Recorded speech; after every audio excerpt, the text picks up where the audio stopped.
Midnight daemon cat अचानक sleeping moon से दूर भाग गई। यह पास के पार्टी सदस्य फॉल्नर सन पर लग गया। आह, बहुत अफसोस। पतझड़ का सूरज अकेला था। वो तेज हमले से कैसे बच सकता था? तभी स्लीपिंग मून ने जल्दबाजी में माफी मांग ली। यह सब इसलिए था क्योंकि स्लीपिंग मून ने रास्ते में इन 3 नए शौकों को सिखाया था। उन्होंने निश्चित रूप से उन्हें औरती का मौका सिखाया था। 1. गलती का दोष एम्प्टी पर नहीं लगाया जा सकता। 2. विराम इस पर हमला मत करो। सोए हुए चंद्रमा ने गिरते हुए सूरज को तुरंत हमला करना बंद करने के लिए कहा। वो इसे फिर से एग्रो करने के लिए दौड़ा। कौन जानता था कि फॉल्नर सन को कई बार पंजा मारने के बाद मिडनाइट डेमन कैट पार्टी के एक अलग सदस्य की ओर उछलेगी। FCK एक चेन औरती। क्या आप मेरे साथ मजाक कर रहे हैं? सोता हुआ चांद गुस्से से दहाड़ उठा। जिस पार्टी सदस्य पर हमला किया जा रहा था वो वहीं उलझा हुआ खड़ा था। वो कपड़े का कवच पहने हुए एक दाना भी था। निडर मिडनाइट डेमन कैट द्वारा पंजा किया जाना विनाशकारी था। उसका जीवन दुर्घटनाग्रस्त हो गया। लेकिन ये कसियों ने तेजी से आगे की प्रतिक्रिया व्यक्त की। उन्होंने तुरंत लॉर्ड ग्रिम को चंगा करना शुरू करने का आदेश दिया। लेकिन कुछ चीजें कौशल के भरोसे हल नहीं हो सकीं। एक कपड़े बख्तरबंद दाना एक निडर मालिक के हमले का विरोध करता है। वो उसे कब तक जीवित रख सकता है? जवाब जल्दी आया। 7 सेकंड। लॉर्ड ग्रिम की चंगा अभी भी ठंडे बस्ते में थी और निडर मिडनाइट डेमन कैट ने उसे आसानी से अलग कर दिया।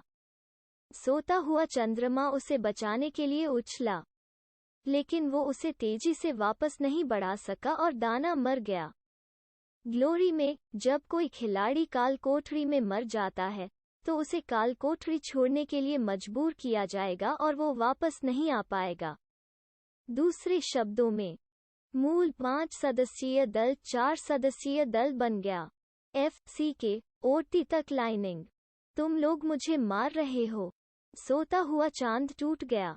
दाना के मरने के बाद दानव बिल्ली उसके पास वापस नहीं आई और इसके बजाय तीसरे सदस्य पर तेजी से हमला किया। तीसरा सदस्य भी कपड़े से बख्तरबंद जादूगर था, लेकिन इस बार ये कसियों ने लॉर्ड ग्रिम को उसे चंगा करने का आदेश नहीं दिया और इसके बजाय गिरते सूरज को ठीक कर दिया। हील का उपयोग करके उसे केवल 7 सेकंड के लिए मौत से बचाया जा सकता था। लेकिन ये 7 सेकंड गिरते सूरज के लिए महत्वपूर्ण थे।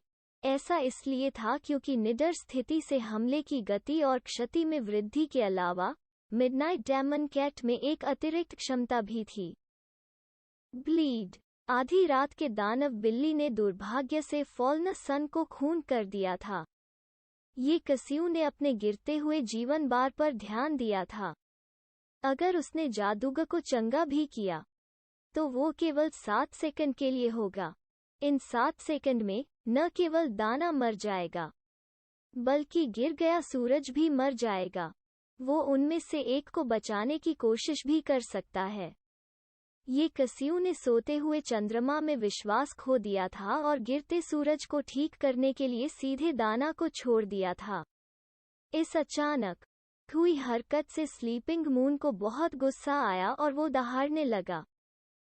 आप उसे क्यों ठीक कर रहे हैं? ये कसियों ने कोई जवाब नहीं दिया। सहायता के बिना वो दाना पल भर में गिर पड़ा। सोते हुए चंद्रमा ने गुस्से में उसे शाप दिया, जबकि आधी रात दानव बिल्ली बिना किसी हिचकिचाहट के गिरते सूरज पर झपट पड़ी। गिरे हुए सूरज, डरे हुए बुद्धिहीन, नम्रता से पूछा, हमला? उसे मारो FING इडियट। सोते हुए चंद्रमा ने बिना जाने क्यों शिकायत की। उन्होंने एग्रो को खींचने के लिए दानव बिल्ली का पीछा करते हुए शपथ ली। 13 सेकंड। ये कसियों ने एक समय की गणना की। वो यह नहीं बता सकता था कि गिरते हुए सूर्य का उससे कोई दुर्भाग्य जुड़ा हुआ है या नहीं। जब ब्लीड की स्थिति खराब हो गई तो मिडनाइट डेमन कैट ने उस पर फिर से स्वाइप किया। जिससे वो फिर से ब्लीड हो गया। इस प्रकार की स्थिति उत्प्रेरण हमलों के प्रकट होने की बहुत कम संभावना थी, लेकिन ऐसा लग रहा था जैसे किसी ने फॉल्नर सन के आसपास 100% प्रायिकता प्रभामंडल जोड़ा हो। शापित खून, हर स्थिति प्रभाव जो आधी रात दानव बिल्ली दे सकता था, उसके पास था। 13 सेकंड। यह वो समय था जब ये कस्यू गिरते हुए सूरज को जीवित रख सका। इस समय में स्लीपिंग मून एग्रो को खींच सकता था और उसे बचा सकता था। लेकिन स्लीपिंग मून क्या कर रहा था? युद्ध शुरू करने वाला वो तेज नींद वाला चांद अब हमेशा ऐसे मार रहा था जैसे उसके हाथ फिसलते जा रहे हों। टुकड़ा के बाद टुकड़ा, उसकी तलवार कुछ नहीं मारा। अपने कोसने और चिल्लाने के बीच में गिर गया सूरज आखिरकार गिर गया। मिडनाइट डेमन कैट ने आखिरकार स्लीपिंग मून पर हमला कर दिया। लॉर्ड ग्रिम को सबसे कम खतरा माना जाता था क्योंकि ये कस्यू का कौशल बहुत अच्छा था। उन्होंने कोई अनावश्यक ऑपरेशन नहीं किया, इसलिए एग्रो रेंज ने केवल एक छोटे से सर्कल को कवर किया। भाई, अपनी बात रख। क्या आपके पास अभी भी मैना है? स्लीपिंग मून ने उसका उत्साहवर्धन किया और उसका स्वागत किया। आपको अपनी जमीन पर खड़ा होना चाहिए, ये कस्यू ने टाइप किया। चिंता मत करो, हम दोनों का मैच अच्छा है। इसे हराना कोई समस्या नहीं होगी, सोए हुए चांद ने वीरतापूर्वक कहा। अंत में उसके हाथ फिर फिसल गए और तलवार हवा में लग गई। मिडनाइट डेमन कैट ने उसके चेहरे पर पंजा मार दिया। जोड़ें, जोड़ें, जोड़ें, जोड़ें। सोता हुआ चांद बेतहाशा गरज उठा। कोई जवाब नहीं। लॉर्ड ग्रिम पूरे समय तुरंत और अच्छी तरह से ठीक हो रहा था, लेकिन इस समय उन्होंने अपने शरीर पर चंगा नहीं डाला। मैं नहीं जोड़ सकता, यह औरती होगा। सोते हुए चंद्रमा ने देखा कि लॉर्ड ग्रिम ने क्या टाइप किया था। तुम।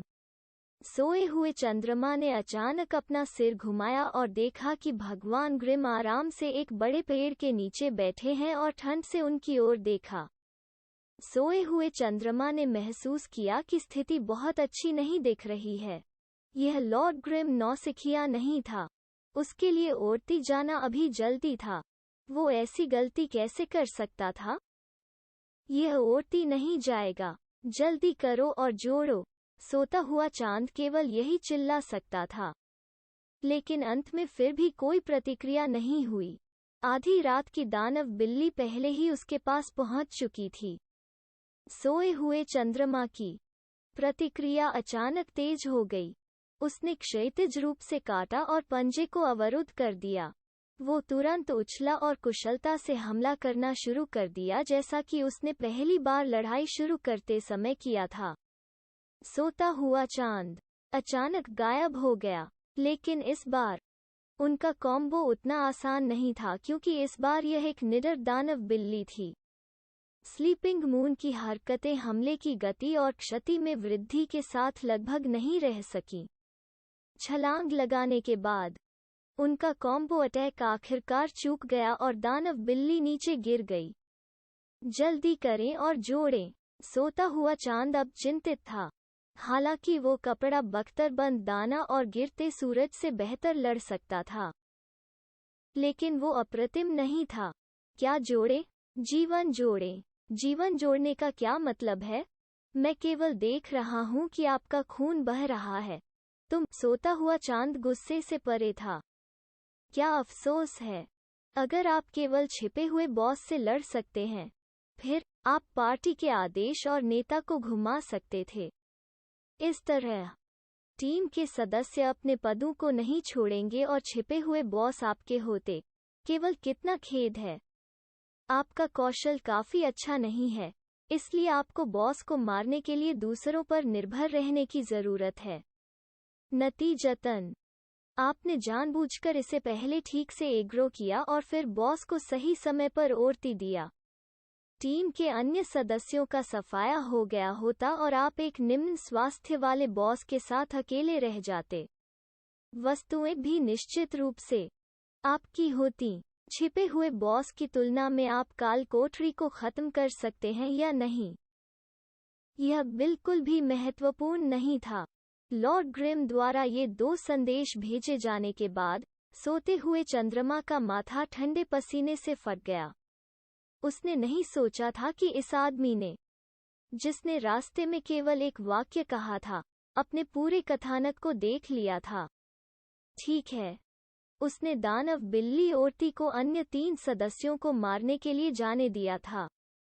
उनकी मूल योजना यह थी कि जब मरहम लगाने वाला अभी भी अन्य 3 सदस्यों को चंगा कर रहा था, तो वो उस पर बॉस एग्रो होगा। लेकिन उसने यह नहीं सोचा था कि लॉर्ड ग्रिम अचानक उपचार करना छोड़ देगा। क्या ऐसा हो सकता है कि इस आदमी ने उस समय अपनी ही योजना के माध्यम से देखा हो? वो आदमी जानता था कि वो किसी और को नहीं बचा सकता, इसलिए उसने जानबूझकर एग्रो को नियंत्रित किया ताकि वो उस पर न गिरे। क्या ऐसा हो सकता है कि वो उसे ठीक नहीं करेगा और उसे आधी रात दानव बिल्ली के पंजे के नीचे मरने नहीं देगा? भाई, स्लीपिंग मून ने देखा कि यह व्यक्ति एक गुनी फसल नहीं था और तुरंत उसे मनाने की कोशिश करने लगा। अभी के लिए इस मामले पर बहस न करें। ऐसा नहीं है कि आप उन 3 खिलाड़ियों को जानते हैं। आइए इस दानव बिल्ली को हराने के लिए टीम बनाएं। हम में से प्रत्येक के पास प्रत्येक वस्तु प्राप्त करने का 50% मौका हो। अच्छा नहीं है 50%? मुझे 100% पसंद है। ठीक है। सोए हुए चंद्रमा ने अपने दांत पीस लिए। सामग्री आमतौर पर केवल बूंदें नहीं होगी। जब समय आएगा तो आप पहले अपना चुनाव करें और मैं इसे छोड़ दूंगा। बाकी सब कुछ, चलो रोल डाई के लिए। मैं तुम्हें सारे उपकरण भी दे सकता हूँ, उपचार की सहायता के बिना। स्लीपिंग मून जानता था कि वो निश्चित रूप से बॉस को हरा नहीं पाएगा। वो केवल यही कह सकता था, यह। कौन इस पर विश्वास कर सकता है? तो आपका प्रस्ताव क्या है? सोते हुए चंद्रमा ने तुरंत उत्तर दिया। उसका जीवन पहले ही आधा रह गया था। वो निडर हो जाने के बाद दानव बिल्ली से निपट नहीं सका। ये कस्यू के साथ बातचीत करने के बाद ही यह और मुश्किल हो गया। उस लॉर्ड ग्रिम का नाम लिख लिया था। उसने कसम खाई थी कि वो एक दिन इस आदमी को जरूर अपमानित करेगा। मैं जो सोच रहा हूँ उसके बारे में आपको चिंता करने की जरूरत नहीं है। आराम से रहो और मर जाओ। तुम ... तुम पागल हो। अगर मैं मर गया तो क्या तुम भी नहीं मरोगे? फिर कोई भी सामान नहीं ले पाएगा। उनके स्वास्थ्य का केवल 1/4 हिस्सा ही बचा था। मित्र, जीवन और मृत्यु के संघर्ष में पड़ने की कोई आवश्यकता नहीं है। उनके स्वास्थ्य का केवल 5वां हिस्सा ही बचा था। तुम एक गधे हैं। 1/7। लॉर्ड ग्रिम, आप पागल तो नहीं हुए हैं ना? क्या आप मेरे फुल मून गिल्ड की ताकत जानते हैं? 1/9। आप खत्म हो चुके हैं। 1 हिट पॉइंट। FCK। आधी रात दानव बिल्ली नीचे गिर गई और दुनिया शांत हो गई। लॉर्ड ग्रिम अब तक ऊपर नहीं गए थे, लेकिन वो भी नहीं भागा था। स्लीपिंग मून से मामला सुलझाने के बाद वो तुरंत उछल पड़े। ये कस्यू बेहोश होकर हंस पड़ी। उसका बायां हाथ कुछ चाबियों से टकराते हुए कीबोर्ड पर उड़ गया और उसका दाहिना हाथ माउस ले गया। लॉर्ड ग्रिम ने थाउजेंड चांस अम्ब्रेला की ब्रांडिंग की और उसे खोला। इसके अलावा उसने इसे बहुत बढ़ा चढ़ाकर खोला और छाता वास्तव में दूसरी तरफ फ्लिप हो गया। उसने छतरी को थोड़ा पीछे हटा लिया और अब थाउजेंड चांस अम्ब्रेला लांस की तरह लग रहा था। लांस जैसा छाता पहले ही मिडनाइट डेमन कैट की ओर बढ़ चुका था। Battle match skill, dragon tooth.